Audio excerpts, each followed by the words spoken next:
أعوذ بالله من الشيطان الرجيم. بسم الله الرحمن الرحيم.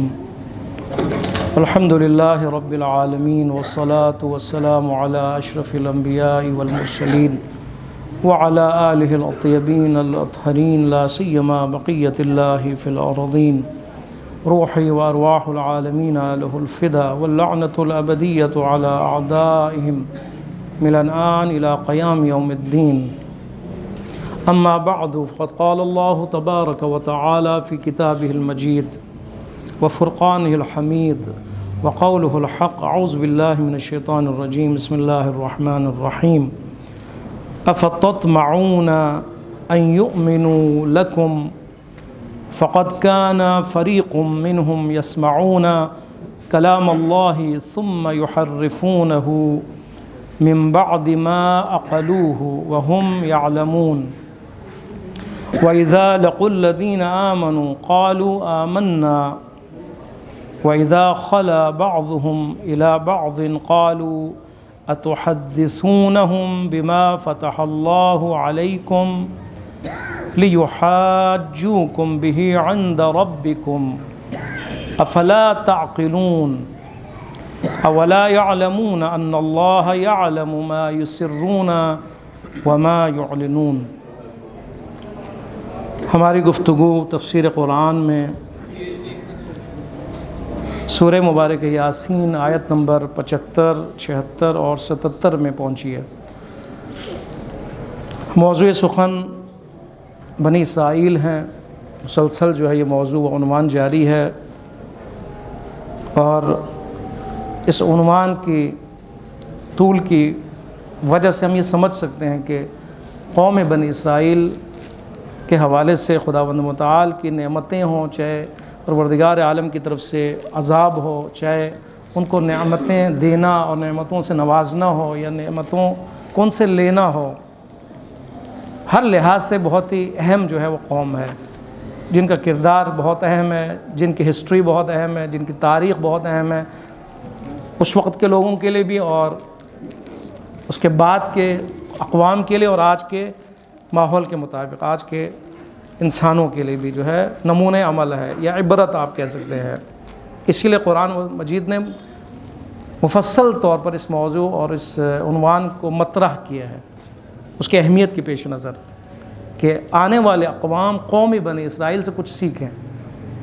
آنے والے اقوام یا قومیں، ان کے اوپر خداوند متعال کی طرف سے جو نعمتیں برسائی گئیں اور اس کے بعد جو ناشکری کی گئی، اس ناشکری کا جو انجام ہے وہ سمجھے کہ ناشکری کا انجام کیا ہوتا ہے، یا اطاعت کا جو نیک انجام وہ کیا ہوتا ہے. ان آیات میں بھی جو مخاطب ہے خداوند متعال کا وہ مسلمان ہے، اس زمانے کے مسلمان، اور بات ہو رہی ہے بنی اسرائیل کے بارے میں اور یہودیوں کے بارے میں. رسول اللہ کی بعثت ہوئی ہے، اللہم صلی علی محمد رسول اللہ کی ہستی ہیں، دین اسلام ہے، مسلمان بستے ہیں، یہودی بھی بستے ہیں. اور یہودی جو اہل کتاب ہیں، جو پہلے سے بسے آ رہے ہیں، مدینے میں جن کی بہت زیادہ کثرت ہے، مکے میں بہت کم تھے، اور باقی جگہوں پر جو مبشر بھی تھے، جو منتظر بھی تھے. تورات میں جو رسول اللہ کی صفات آ چکی تھی، منتظرین میں سے تھے کہ ایسی ہستی اور ایسا پیغمبر خاتم الرسل آنے والا ہے، ان کے یہ نشانیاں اور وہ نشانیاں ہماری کتاب میں موجود ہے. لہٰذا ان نشانیوں کی وجہ سے، اس صادق خبر کی وجہ سے انتظار میں رہتے تھے. یعنی یہ یہودی اس رسول خدا کے مبعث یا بعثت کے انتظار میں رہتے تھے. مسلمان بھی اس انتظار میں تھے کہ جب رسول اللہ کی بعثت ہو جائے تو یہودی سب سے پہلے پہل کریں گے ایمان لانے میں. اسی کو بیان فرما رہے افتطمعون ان یؤمنوا لکم. اے مسلمانوں، آیا تم اس انتظار میں ہو؟ افتطمعون، یا طمع سے اس تمنا کو لیے ہوئے ہو، اس انتظار میں ہو کہ یہ یہودی تمہارے اوپر ایمان لے کے آئیں. تمہارا انتظار یہ ہے، تمہاری تمنا یہ ہے کہ یہودی جو ہے مسلمان ہو جائیں، رسول اللہ کو پیغمبر کے عنوان سے قبول کر لیں. اس انتظار میں ہو. یہ انتظار بے جا ہے. بہت سے انتظارات ہوتے ہیں جو بے جا انتظارات ہوتے ہیں، جس کا کوئی فائدہ نہیں ہوتا. انسان کے اندر تمنا ہوتی ہے، وہ بہت زیادہ کچھ چاہتا ہے، سارے مسلمان ہو جائیں، کوئی یہودی نہ رہے، کوئی مسیحی نہ رہے۔ وہ اس وقت بھی مسلمان کی یہ تمنا تھی، سارے مسلمان ہو جائیں، اسلام قبول کر لیں، غیر اسلام غیر مسلمان کوئی بھی موجود نہ ہو، تمنا ہوتی ہے ہر ایک کی۔ خدا بند متعال نے اس چیز کو بیان فرمایا کہ مسلمان انتظار میں ہیں کہ یہودی مسلمان ہو جائے، لیکن یہ ممکن نہیں ہے، یہ ممکن نہیں ہے۔ کیوں؟ اس لیے کہ وَقَدْ كَانَ فَرِيقٌ مِّنْهُمْ يَسْمَعُونَ كَلَامَ اللَّهِ، اس لیے کہ اگر آپ ہسٹری کو دیکھیں، تاریخ کو دیکھیں، یہودی تو اس تاریخ کے نتیجے کے طور پر آپ یقیناً اس نہج پر پہنچیں گے کہ یہ کام ہونے والا نہیں ہے، ہونے والا نہیں، اس لیے کہ وہ کٹر ہیں، وہ ضدی ہیں، اور وہ حق طلب نہیں ہے، حق طلب نہیں ہے، حق کی تلاش میں نہیں ہے۔ حق کے طلب میں ہوتے تو فوراً قبول کر لیتے اسلام کو۔ دین یہودیت تو اس سے پہلے کہیں مسیحیت سے پہلے منسوخ ہو چکی ہے، لیکن ابھی بھی وہ یہودی اس دین پہ قائم ہے۔ حق طلب ہوتے تو فوراً قبول کر لیتے، اس کا مطلب حق طلب ہی نہیں ہے ان کے اندر۔ فرماتے ہیں یہ انتظار تمہاری بھیجا ہے، کیوں؟ اس لیے کہ موڑ کے دیکھو، اس زمانے میں جا کے دیکھو کہ ایک گروہ، ایک فریق وہ تھے کہ جو کلام خدا یعنی تورات کو سنتے تھے، اپنے کانوں سے سنتے تھے۔ قرآن بیان فرما رہا ہے، خدا بیان فرما رہا ہے، ان میں سے گروہ، ایک طبقہ، کچھ یہودی جو خاص تھے وہ ایسے تھے کہ جو کوہ طور پہ گئے۔ کوہ طور پہ کتنے گئے؟ 72۔ حضرت موسیٰ اکیلے تو نہیں گئے، تورات لانے کے لیے 72 وہ بھی چیدہ افراد، خاص لوگ موجود تھے، ان کو چن کے لے گئے تھے، لے گئے وہاں پہ۔ خداوند متعال نے کتاب عطا کی حضرت موسیٰ علیہ السلام کو، وہاں پہ احکام بھی نازل ہوئے، ان کو بیان کیا گیا کہ یہ احکام الہی ہے۔ اس کے بعد آپ دیکھیں آنے کے بعد تحریف کی انہوں نے، وہاں پہ انہوں نے تورات انہوں نے سنی ہے، اس کتاب کو سنا ہے، تعلیمات کو انہوں نے دیکھا ہے، کلام موسوی سے ان کلام الہی کو اپنی زبان سے، ان کی زبان سے سنا ہے انہوں نے۔ سننے کے بعد ان یہودیوں نے، سننے کے بعد ان کی تاریخ یہ رہی ہے، کوہ طور پر اسپیشلی طور پر خداوند متعال کے حکم سے موسیٰ کے ساتھ جانے والے، جانے کے بعد احکام خدا لینے والے، لینے کے بعد جب زمین پہ آئے، جب معاشرے میں آئے، جب سماج میں آئے، لوگوں کے درمیان میں، انہوں نے اسی کلام الہی کی تحریف کی، بدل دیا اس کو۔ یہ ہے یہودی، ہسٹری ان کی یہ ہے۔ ان کے بارے میں تم انتظار میں ہو کہ یہ مسلمان ہو جائیں؟ کلام الہی ہے یہ کہ وہ یہودی، وہ طبقہ، وہ فریق کہ جو کلام خدا یعنی تورات کو، اس زمانے میں تورات نازل، سننے کے بعد ثم یحرفونہ، سننے کے بعد، حقیقت جاننے کے بعد، آپ آگے دیکھیں من بعد ما عقلوہ کا لفظ استعمال ہوا ہے، اس کے بعد کہ وہ اپنے عقل کے ذریعے سے سمجھ لیں، سمجھنے کے بعد، ایسے نہیں کہ ناسمجھی کے عالم میں انہوں نے یہ کیا ہے، ایسے نہیں صرف جو ہے دنیاوی مفاد کے لیے کیا، نہیں، سمجھنے کے بعد، عقل ان میں تھی، عقل کو پرکھا، پرکھنے کے بعد ان کو یقین ہو گیا کہ کلام خدا ہے، اللہ کا کلام ہے، پروردگار کے احکام کا مجموعہ ہے، وَهُمْ يَعْلَمُونَ، اور جانتے تھے کہ وہ بدل رہے ہیں، تحریف کر رہے ہیں، اس کے باوجود انہوں نے تحریف کی ہے۔ یہ یہودیت کی ہسٹری ہے۔ تورات لینے کے بعد،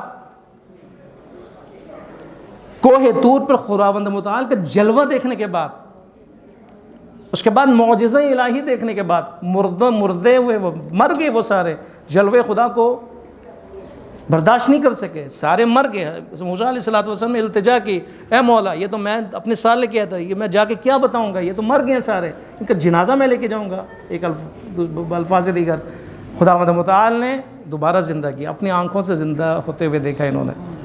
پھر آنے کے بعد کلام الہی میں کو بدل دیا، کلام الہی کو بدل دیا۔ یہ وہ قوم ہے۔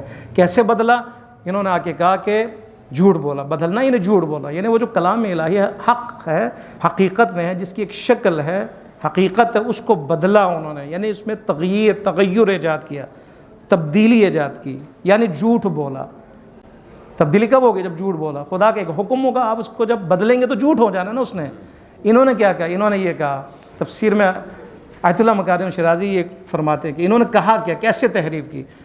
ایک بات یہ تھی کہ انہوں نے آ کر کہا کہ خداوند متعال نے حضرت موسیٰ علیہ السلام کو حکم دیا، فرمایا کہ اے موسیٰ، غور کیجئے گا، اے موسیٰ، تحریف کیا یہ ہے، اے موسیٰ، میں نے جو بھی حکم تمہیں دیا ہے، جہاں تک ہو سکے ان حکم کی تعمیل کرو، اور جہاں پہ ممکن نہیں ہے وہاں پہ ترک کر دو۔ یہ تحریف ہے۔ اے موسیٰ، یعنی انہوں نے جھوٹ بولا آ کر، کہا کہ خدا نے موسیٰ سے کہا ہے، حالانکہ نہیں کہا۔ خدا کیسے کہہ سکتا ہے؟ خدا کا آرڈر ہے، تبدیلی نہیں ہو سکتی۔ مصلحت کی بنیاد پر، یہ مفسدے کی بنیاد پر ہے۔ حرام ہے تو مفسدے کی بنیاد پر ہے، انسان کے لیے، جان کے لیے، روح کے لیے، عقل کے لیے، فکر کے لیے، شعور کے لیے نقصان دہ ہے، اس لیے حرام ہے۔ آرڈر ہے کہ یہ نہیں کرنا، یا ان کے لیے ضروری ہے اور اس کے لیے بہت ہی اشد ضرورت ہے، اس لیے کہیں گے واجب ہے۔ دونوں آرڈر ہے۔ اب آرڈر اگر ہے تو یہ قیامت تک کے لیے وہ آرڈر ہے۔ پروردگار ہم کیسے کہہ سکتے ہیں کہ جہاں تک ہو سکے عمل کرنا، اگر نہ ہو سکے تو عمل نہ کرنا؟ یہ کون سی بات ہوئی؟ ہر کوئی کہے گا کہ ٹھیک ہے میرے سے نہیں ہو سکتا، بہت گرمی ہے اور لمبا دن ہے تو روزہ میں نہیں رکھ سکتا ہوں، مثال کے طور پر عرض کیا۔ انہوں نے آ کر اس کو بدل دیا۔ حکم خدا کیا تھا؟ میرا آرڈر از آرڈر، خداوند متعال میں نے جو کہا ہے اس پہ عمل کرنا ہے۔ انہوں نے کیا کہا؟ خداوند متعال نے موسیٰ سے یہ فرمایا تھا، ہم نے سنا کیونکہ وہاں موجود تھے، کہ خداوند متعال نے یہ فرمایا کہ جہاں تک ممکن ہو سکے میرے حکم پہ عمل کرنا، اور اگر نہ ہو تو چھوڑ دینا، یعنی آزادی چاہتے تھے، راستہ کھلا رکھنا چاہتے تھے تاکہ منمانی کرے، چاہے کرپشن کرے، چاہے اپنے مفاد کو ملحوظ خاطر رکھے۔ ان کا مفاد خطرے میں تھا۔ دنیا دار لوگ تھے۔ فرماتے ثم یحرفونہ، پھر انہوں نے تحریف کی، بدل دیا۔ کس کو؟ کلام اللہ کو، تورات کو، من بعد عقلوہ، سمجھنے کے بعد۔ یہ بہت خطرناک ہے۔ علماء یہ کرتے ہیں، سمجھنے کے بعد ہوتا ہے سب کچھ۔ اور جب علماء فاسد ہو جائیں تو کیا مشہور؟ فسد العالم، جب فاسد ہو جائے عالم تو عالم فاسد ہو جائے کرتی ہے۔ عالم اگر فاسد ہو جائے تو دنیا فاسد ہو جاتی ہے، کیونکہ عالم کے کنٹرول میں، معاشرہ عالم کے کنٹرول میں، لوگ عالم کے کنٹرول میں، لوگ علماء کے لیے جان فدا کرنے کے لیے تیار ہیں۔ اور یہی علماء جب فاسد ہو جائیں، خراب ہو جائیں، دنیا پرست ہو جائیں، تو آپ دیکھیں پھر کیا حشر ہونا چاہیے۔ وَهُمْ يَعْلَمُونَ، وہ جانتے تھے کہ وہ تحریف کر رہے ہیں، بدل رہے ہیں تورات کو، جانتے بھی تھے، سمجھتے تھے کہ یہ کلام الہی ہے، حق ہے، اور یہ بھی جانتے تھے جو ہم کام کرنے والے ہیں وہ کیا ہیں؟ تحریف تورات ہے، خیانت ہے، غداری ہے قانون الہی کے ساتھ، لیکن کرتے تھے۔ خداوند متعال نے فرمایا ان کے لیے تم منتظر ہو اور یہ تمنا لیے دل میں بیٹھے ہو کہ یہ تمہارے اوپر ایمان لے کے ہیں، مسلمان ہو جائیں، کلمہ لا الہ الا اللہ محمد رسول اللہ پڑھیں، ان کے لیے تم چاہتے ہو۔ حق طلب ہونا چاہیے اس کے لیے، حق طلبی انسان کی، حق طلب ہو پھر حق پرست انسان بنتا ہے، ٹھیک ہے؟ حق کوئی چاہے تب وہ جاتا ہے نا حق کے پیچھے، نہ چاہے تو وہ نہیں جائے گا۔ اگر انسان باطل پرست ہو تو جتنا مرضی آپ اس کو حق سکھائیں وہ کبھی بھی حق کی طرف نہیں آئے گا۔ جس طرح مثال دی تھی کہ ایک شخص وہ سویا ہوا ہے اور اپنے آپ کو ایکٹنگ کر رہے سونے کی، آپ کبھی اس کو نہیں اٹھا سکے ہوگے، لیکن وہ جو واقعاً سویا ہوا ہے وہ اٹھ سکتا ہے، جو ایکٹنگ کر رہا ہے وہ کبھی نہیں اٹھے گا۔ ماں کہ اسکول جانا ہے وہ ایکٹنگ کر رہا ہے، وہ تو رات سے ہی وہ جو سٹارٹ ہو جانا اس نے، ہے نا؟ ایسے بچے آپ نے دیکھے ہوں گے، رات سے ہی جو ماحول بنانا شروع کیا، یہ سر میں درد، کمر میں درد، یہ ہو گیا، مجھے تو ابھی دیکھیں ہاتھ لگائیں جی، وہ پہلے ہی شروع ہو گیا، پتہ چل جاتا ہے یہ کیا کرنے والا ہے۔ حق پرست بننے کے لیے حق طلب ہونا ضروری ہے۔ آپ دیکھیں اس کی مثال کیا ہے؟ حضرت سلمان فارسی سلام اللہ علیہ حق طلب تھے، فارس ایران کو چھوڑ کر حجاز پہنچ گئے، ٹھیک ہے؟ فارسی زبان، عربی اس منطقی کی طرف پہنچ گئے۔ کون تھے؟ کسان کا بیٹا، لیکن حق طلبی ہے، ایک اندر تشنگی کا احساس ہے، حق کی تلاش میں ہے، نکلتے ہیں، شام پہنچتے ہیں، نکلتے ہیں، حجاز پہنچتے ہیں، صرف یہ سنتے ہوئے کہ وہاں پر رسول اللہ وہاں پہ مبعوث ہوں گے۔ پہلے زرتشتی تھے، اس کے بعد مسیحیت کی طرف چلے گئے، مسیح علماء کے ساتھ ان کا جو ہے نا وہ ملاقاتیں ہوئی۔ دیکھیں یہ ہوتے حق طلبی۔ حق طلبی یعنی وہ جاتا ہے علماء کے پاس، علماء کی محفل میں جاتا ہے، سرچ کرتا ہے، سفر طے کرتا ہے، جاننے کے لیے. اس کو کہتے ہیں حق طلبی. یعنی اگر آپ دیکھنا چاہتے ہیں حق طلب ہے, آپ اس کو دیکھیں گے وہ جستجو میں ہے, جستجو میں ہے. پہلے زرتشتی, پھر مسیحیت. مسیحیت کے بعد انہوں نے خبر سنی کہ ایک جو ہے اسلام ایک دین ہے اور اس کا رہبر ہے فلان ہے. حجاز میں وہ تشریف لائیں گے, کہاں پہنچ جاتے ہیں؟ حجاز پہنچ جاتے ہیں, حجاز پہنچ جاتے ہیں. ان کو نشانیاں دی گئی ہیں کہ یہ جو شخصیت آئے گی اور جو پیغمبر آخر رسول, ان میں 3 نشانیاں ہوں گی. اور اس 3 نشانیوں کے پیچھے ہے میں اس کو تلاش کروں, اس شخصیت کو پیدا کروں, ڈھونڈوں اس کو. پہلی نشانی کیا ہے؟ یہ وہ شخصیت ہے کہ جو صدقہ بھی کبھی نہیں کھائے گا, ایک نشانی. دوسرا یہ کہ ہدیہ قبول کرے گا. تیسری نشانی ان کے پشت پر جو ہے مہر نبوت ہے. حجاز آنے کے بعد کچھ چیز کھانے کے لیے صدقے کے عنوان سے دیتے ہیں. اے شخصیت, یہ صدقہ ہے, آپ کو پیش کرتا ہوں. آپ نے کہا میں صدقہ نہیں کھاتا ہوں, مطمئن ہو گئے. پہلی نشانی. اس کے بعد ایک اور مقام پر ملاقات ہوئی, آپ نے عرض کیا اے شخصیت, اے محمد صلی اللہ علیہ وآلہ وسلم, یہ آپ کو ہدیۃً میں پیش کرتا ہوں. آپ نے قبول کیا. دوسری نشانی ہوگی مہر نبوت. ایک تشییع جنازہ میں شریک تھے, دیکھا رسول اللہ آگے ہیں, پیچھے چل پڑے. رسول اللہ دیکھتے ہیں پیچھے سلمان میرے پیچھے پیچھے آ رہے ہیں. رسول اللہ تھے, سمجھ گئے سلمان کس چیز کے پیچھے ہے. رسول اللہ نے جان بوجھ کر اپنی قمیض کو ایسے ہٹایا کہ مہر نبوت دیکھ لے. جو ہی حضرت سلمان علیہ السلام نے جو ہی مہر نبوت آپ کے پشت پر دیکھا, فوراً قدموں میں گر پڑے. لا الہ الا اللہ کا بہترین صحابی رسول اللہ کے ثابت ہوئے. اور آپ کے بعد امیر المومنین کے بہترین صحابی آپ جو ہے نا وہ سامنے, ایک صحابی اور ایک فداکار کے عنوان سے. یہ ہے حق طلب. حق طلبی سے کہتے ہیں حق طلب حق پرست بن جاتا ہے. حق طلبی نہ ہو تو بے شک تورات, بے شک کوہ طور پہ چلے جائیں, بے شک جلوہ خدا دیکھ لیں, بے شک معجزہ الہی دیکھیں, ان کو کچھ اثر نہیں پڑنے والا. اس زمانے کی بات ہو رہی ہے. لیکن آپ دیکھیں 21ویں سینچری میں بھی ایسے لوگ تھے. وہ تو کسان کا بیٹا تھا. میں ایسی مثال آپ کو دیتا ہوں کہ جو کسان کا بیٹا نہیں تھا 21ویں سینچری میں, اٹلی کا ایک جوان ہے, نام ہے جی ایڈورڈو اینگیلی. کیا ہے؟ ایڈورڈو ADOARDO اینگلی یا اینجلی. اٹلی کا رہنے والا ہے. باپ کسان نہیں ہے, باپ فٹ بال کلب, آپ دیکھیں اٹلی میں فٹ بال میں کتنا آگے, اس کا سربراہ یا اس کا مالک ہے. اٹلی کے جو فٹ بال کلب ہے, ایک شاید نہیں بہت سے کلبوں کا مالک ہے, کھرب پتی ہے. اس کا بیٹا ہے کون؟ ایڈورڈو اینگلی. یہ بھی حق کی تلاش میں ہے, حق کے طلب میں ہے, تنہا وارث ہے, کھرب پتی باپ کا وارث تنہا. مسیحی ہے. پھر یہ جاتا ہے حق کی تلاش میں ہندوستان میں آ کر وہ مطالعہ کرنا چاہتا ہے, اسٹڈی کرنا چاہتا ہے. وہاں پہ عرفان ہے, وہاں پہ ہندوازم ہے, باقی چیزیں ہیں, ان کا بھی میں مطالعہ کروں گا. وہاں پہ آتا ہے, وہاں پہ ان کے علماء سے ان کی گفتگو ہوتی ہے.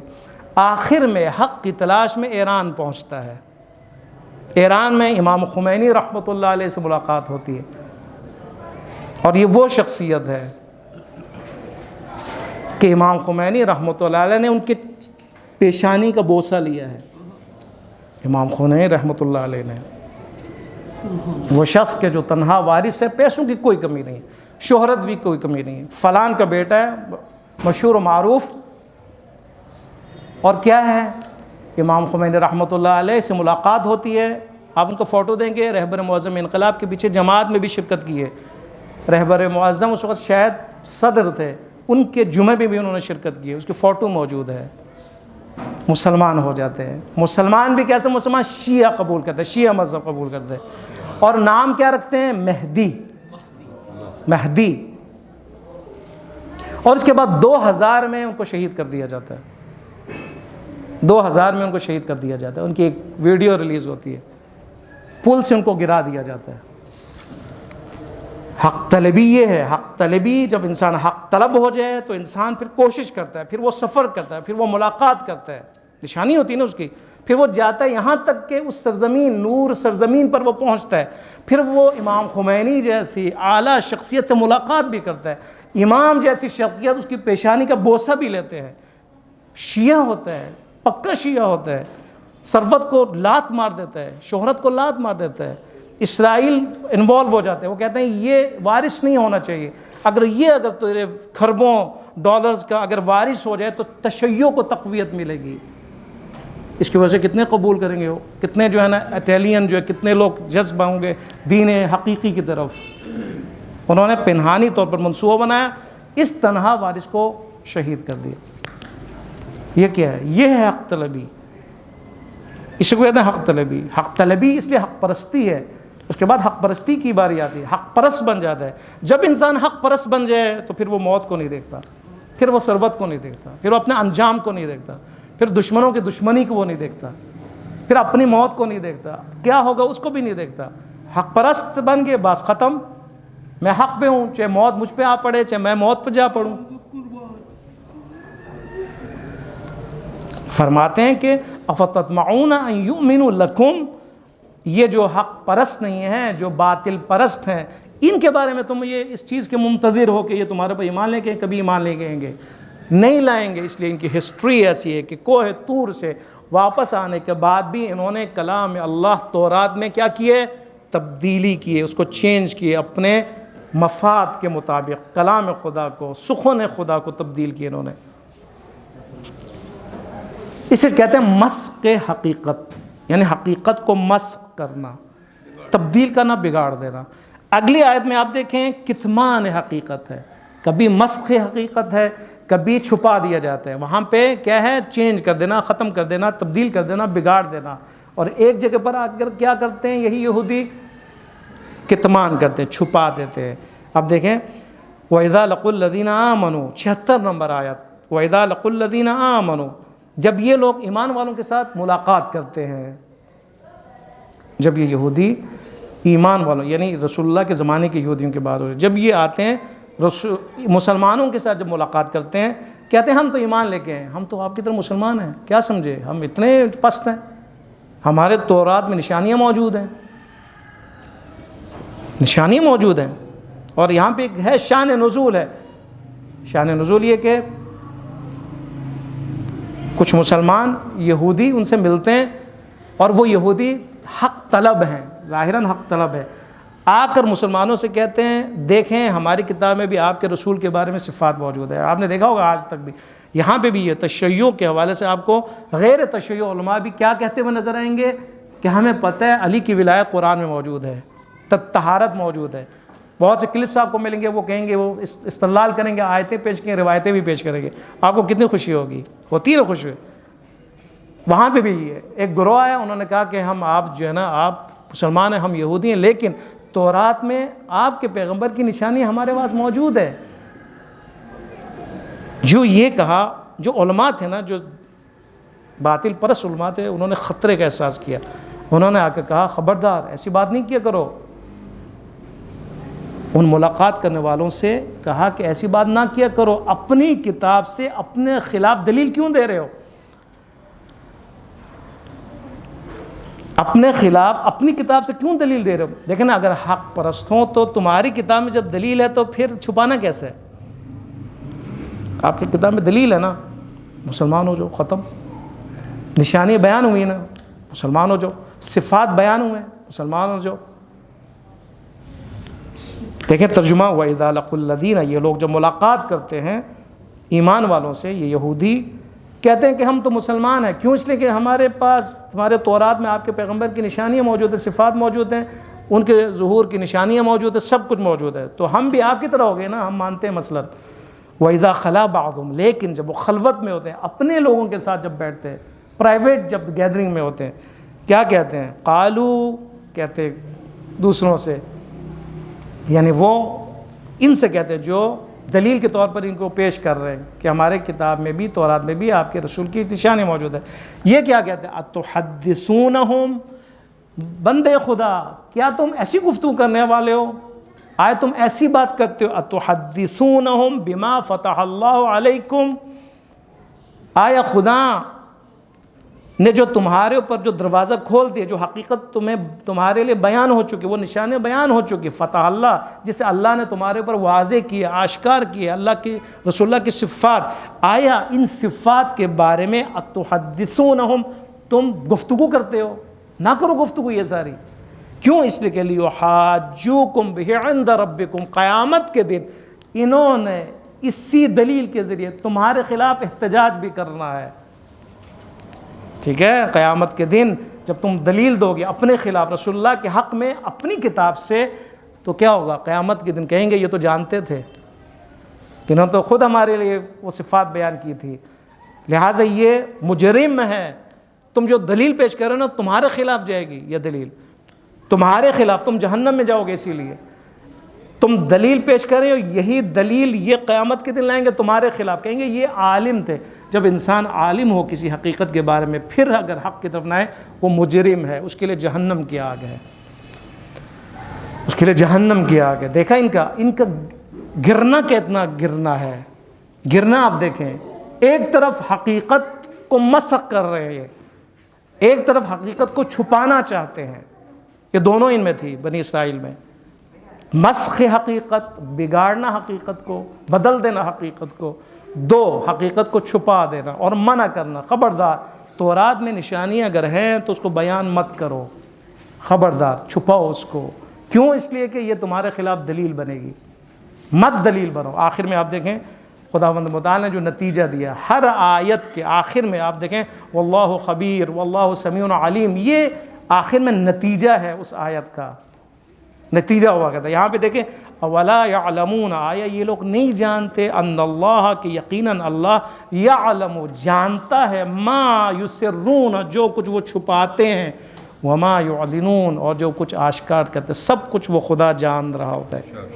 عالم دین ہے، یہ علماء تھے، تم چھپاؤ گے، کتمان کرو گے، خدا جانتا ہے، تم مسخ حقیقت کرو گے، خدا جانتا ہے، تم اپنے مفاد کو دیکھو گے اور دین کو بیچو گے، خدا جانتا ہے، تم ان کی قیامت اور اپنی آخرت خراب کرو پھر بھی خدا جانتا ہے، فرار نہیں ہے تمہارے لیے۔ علاج کیا ہے؟ علاج کیا ہے؟ حق طلب بننے کے بعد حق پرست بن جاؤ، حق پرست یعنی حق پرست بن جاؤ، نہ مسخ حق کرو نہ کتمان حق کرو، بلکہ حق کے لیے جان دے دو۔ یہ دین ہے، یہ اسلام ہے، یہ مکتب اللہ ہے، یہ مکتب محمد و آل محمد ہے، یعنی حق پرست بن جاؤ، حق طلب بن جاؤ، پھر اس کے بعد ڈٹ جاؤ، اس کے لیے بے شک جان چلی جائے، اس کے لیے بے شک اولاد چلی جائے، اس کے لیے بے شک زخم برداشت کرنا پڑے، اس کے لیے اپنی ثروت بھی دینی پڑے، اس کے لیے ایڈوارڈو کی طرح اپنی جان بھی دینا پڑے، ترکہ بھی چھوڑنا پڑے اور شہید بھی ہونا پڑے، حضرت سلمان علیہ السلام کی طرح اپنا وطن بھی چھوڑنا پڑے، حق کے لیے، سارا حق ہے، حق ہے تو ہم حق پر ہیں، حق ہے تو پھر ہماری شان ہے، حق پر ہیں اور حق کی تلاش میں ہیں تو پھر ہماری قیمت ہے، ورنہ باطل ہے۔ جاء الحق وزهق الباطل ان الباطل کان زهوقا، ٹھیک ہے، جب حق آ جو باطل ختم، لیکن جب باطل ہو تو پھر حق کا کوئی وجود نہیں ہے۔ یہ ضروری، یہ حق خود ہمارے اندر ہے، ہمارے لیے بھی ہے، اگر ہم خود حق پہ ہیں تو ہم حق پہ، حق پہ نہیں ہیں تو یعنی باطل پہ ہے۔ نہیں ہو سکتا کہ میں حق پہ بھی ہوں اور باطل بھی ہوں، یہ دونوں جمع نہیں ہو سکتے۔ یہ نہیں ہو سکتا کہ میں سچا بھی ہوں اور میں جھوٹا بھی ہوں، میں اگر سچا ہوں تو میں جھوٹا نہیں ہوں، جب میں جھوٹا ہوں تو سچا نہیں ہوں۔ ایک راہ، دو راہیں اصلا نہیں ہیں، ایک چہرہ، دو چہرہ تو منافقت ہے، یہ سارے منافق تھے کہ جنہوں نے مسخ حقیقت کی اور کتمان حقیقت کی یا حق کیا، سارے کون تھے؟ منافق۔ اس طرح منافق جنم لیے جاتے ہیں، منافق کا کام یہ ہوتا ہے، منافق اپنے منفعت کا سوچتا ہے، اپنا سوچتا ہے، اپنے اولاد کا سوچتا ہے، اپنی کرپشن کا سوچتا ہے، اپنے بینک بیلنس کا سوچتا ہے، اپنا مال حرام جو اس نے جمع کیا اس کا سوچتا ہے۔ یہ سارا پاکستان میں جو گند ہے وہ کیا ہے؟ منافقت کی وجہ سے، نفاق ہے، ورنہ ان کو نہیں پتا باطل پہ ہیں، ورنہ ان کو نہیں پتا ملک ڈوب رہا ہے، ورنہ ان کو نہیں پتا ملک جو ہے نا وہ کہاں پہنچ چکے ہیں، ان کو نہیں پتا امریکہ کے ہاتھ میں جو اسیر ہو چکے ملک، کس کو نہیں پتا اس وقت، لیکن پھر بھی انہوں نے کیا کرنا ہے؟ کیونکہ یہ باطل پرست ہیں، حق کی طرف آنے کے لیے تیار نہیں، اپنے مفاد کے لیے، اپنے پارٹی کے مفاد کے لیے، اپنے لوگوں کے مفاد کے لیے، یا اس غلامی کی خاطر، غلامی ہے، اصل میں غلامی ہے، جو معاہدے ہو چکے ہیں غلامی کے اس کی وجہ سے ہو رہا ہے سارا۔ اصل میں وہ ویڈیوز ہے جو ان کی جو ہے وہ ان کو دکھا دی گئی ہیں کہ تم نے اگر یہ نہ کیا تو تمہارا یہ اشر ہوگا۔ غلامی کی طرف لانے کے لیے ظاہر پھنسانا پڑتا ہے نا۔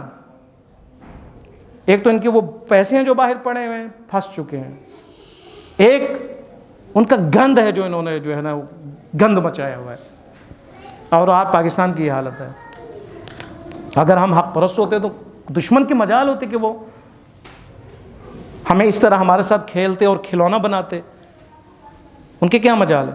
پاکستان ہے یہ، محمد علی جناح ان کے بانی ہیں، اقبال نظریہ پرداز ہے، جن کا نظریہ ہے اس سے پہلے تصور ہے ان کا، اس کے پیچھے قرآن ہے، اس کے بعد مکتب محمد وال محمد کے پیسے ہیں، رمضان مبارک کا مہینہ ہے، پاک ہے، اسی لیے پاکستان ہے۔ لیکن ان کو یہ پاکستان قبول نہیں ہے، ان کو غلامستان قبول ہے۔ لہٰذا ہم سب کو حق کی طرف آنا پڑے گا، حق کی طرف۔ حق کا تعلق سیاست سے بھی ہے، سیاسی میدان میں حق کی طرف آنا پڑے گا، حق کے لیے آواز بلند کرنا پڑے گا، حق کے لیے باہر نکلنا پڑے گا، کیونکہ ہمارا نقصان ہے، آئندہ ہمارے اولادوں کا نقصان ہے، ہماری نسلوں کا نقصان ہے۔ خداوند متعال کے حضور میں ہم دعا کرتے ہیں، پروردگار عالم بحق محمد و آل محمد، پروردگارہ ہمیں حق طلب قرار فرما، پروردگارہ بحق محمد و آل محمد، حق طلبی کے ساتھ حق پرستی کے ہمیں توفیق عطا فرما۔